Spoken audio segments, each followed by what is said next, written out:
தமிழ்நாட்டில் காலூண்டி இருக்கக்கூடிய திராவிட கட்சிகள் வேற கட்சிகள் வருவாங்க போவாங்க, கட்சியை ஆரம்பிப்பாங்க, அதை எப்போ போவாங்கன்னு தெரியாது, தொண்டர்கள் இருக்காங்களா இல்லையா எதுவுமே தெரியாது, எல்லாமே கேள்விக்குறியாக தான் இருக்கும். அதே போன்று தான் தமிழக வெற்றி கழகமுமே இருக்கும். சினிமாவிலிருந்து அரசியலுக்கு பல தலைவர்கள் வந்தாங்க, ஆனால் அவங்க வந்தவங்க எல்லாருமே இப்போ எங்கே இருக்காங்கிறதே தெரியாமல் போயிடுச்சு. அந்த வரிசையில் தான் விஜயும் போவார். முதல் தேர்தலிலே முதலமைச்சர் ஆகலாமா என்கிற ஒரு கேள்வி அது பெரும் தப்புதான். அவர் எந்த அடிப்படையிலே முதல் தேர்தலிலே முதலமைச்சராலாம் இருக்க முடியுங்கிறதெல்லாம் எங்களுக்கே ரொம்ப சந்தேகமாக தான் இருக்குது. அதனால் இந்த தமிழக வெற்றி கழகத்தினுடைய நிலை ஃப்யூச்சரில் என்னங்கிறது இப்போலாம் நிச்சயமாகவே தெரியாது. இந்த மாதிரியான ஒரு விஷயங்களை தான் அவங்க தொடர்ந்து முன் வச்சுட்டு இருந்தாங்க.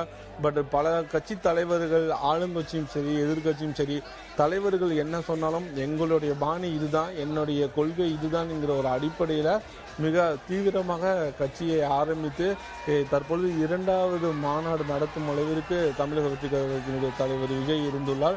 இந்த மாநாட்டில் அவர் பேச போகிற விஷயம் என்ன, இவரின் பேச்சுக்கு பின்பு தமிழக அரசியலில் என்ன ஒரு மாற்றத்தை ஏற்படுத்தும், தற்பொழுது இருக்கக்கூடிய தொண்டர்களின் வாக்குகள் அனைத்தும் ஓட்டா மாறுமா, இது எல்லாமே பெரும் கேள்விக்குறியாக தான் இருக்கின்றன.